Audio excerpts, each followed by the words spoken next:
Yes, I'm sitting here with Dr. Diane Gehart, and she just gave a wonderful presentation on case documentation to a whole room full of students here at CalSouthern University. And I hear we had 60 people online virtually, so we had people probably all around the world. And she did a wonderful job here. And she just wrote a new book, and I'd like you to talk a little bit about your book, Dr. Gehart, if you would, and that's called Mastering Competencies in Family Therapy, and I have it right here with me. So maybe you could highlight some of...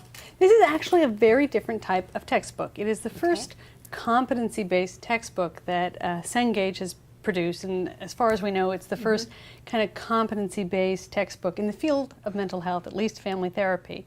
And what a competency-based book is about, it's kind of comes out of a new teaching methodology that's aimed at teaching students real-world skills. Because traditionally we kind of focused on teaching basic content, like you read about a theory and you write a paper on the theory, and then we send you to a field placement to try to do something practical with it. And so competency-based education, or what they called outcome-based, you can sometimes refer to, or learning-centered education, is about trying to teach real-world skills. And so you're focusing on what they need to do at the end of all of this, and then attach the traditional content to that, okay?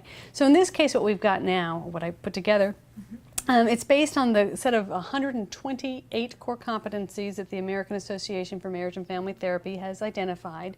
These are the skills and areas of knowledge that one would need to possess in order to be a practicing marriage and family therapist. And these competencies actually overlap 75 to 80% with other mental health professionals like psychologists or social workers or counselors. And what I did is I identified the written competencies, which are things like writing a progress note after a session, putting together a treatment plan, writing a clinical assessment, or doing case conceptualization. So these are like real world skills we want our students to possess. And so the first half of the book kind of tells you how you're going to do these clinical documents, real world practical things. And so are there forms? And there are forms in there. They're actually even how? There are forms, and there's step-by-step instructions how you fill out each one of the forms. And there are also scoring rubrics. And these scoring rubrics are for instructors can use these to set very clear expectations as this is what you need to do to get an A, and this is what a B or a C, or how many points.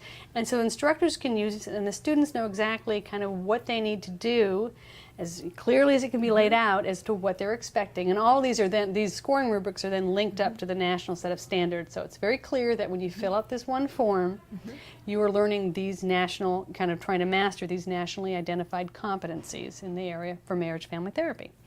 And so the first half kind of walks you through this, and then the second half of the book takes you through all the traditional family therapy theories, and then it shows you how you would use all the documentation with this particular theory. So like when we talk about structural family therapy, you know, it'll fill out the case conceptualization, and it kind of highlights the parts that go with structural family therapy and what the clinical assessment would look like, so what the diagnosis would be.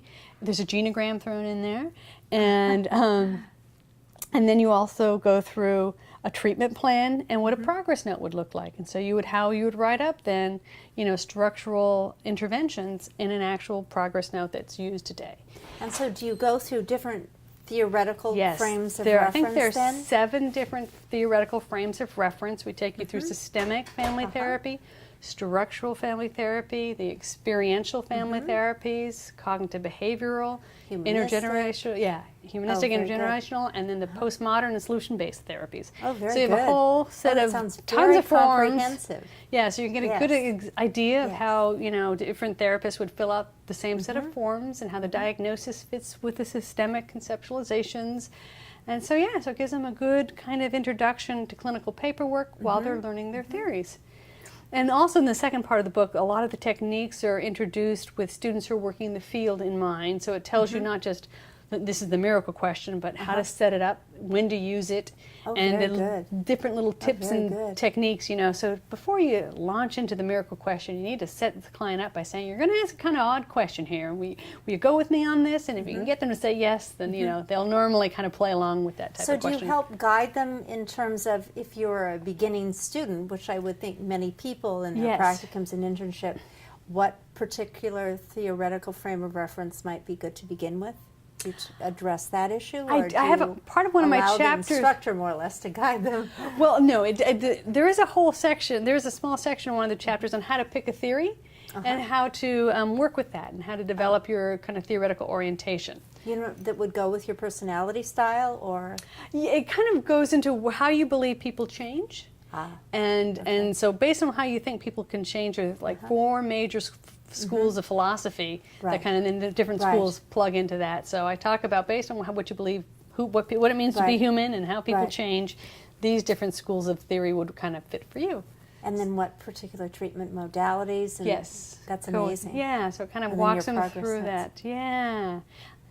So it kind of gives you, I think, a good overview of a lot of different theories and also what you're going to be doing when you get to your field site, how you're going to fill out the paperwork, and what that paperwork is going to look like based on whatever theory you're working from. And this incorporates, like you were saying in your presentation, the HIPAA requirements. Yes. So that's covered adequately. Yes. You should know how to do a HIPAA case note after this, or progress note. We used to call them case notes, now called progress notes. It's hard to change. So yeah. That's very good. Yeah. Well, thank you very much for your time. Thank you for having me. This has been wonderful. We would love to have you back. You can even come back and talk about your previous book or your future book, whichever you would like to do. Anyway, thanks again. Thank you. Uh-huh.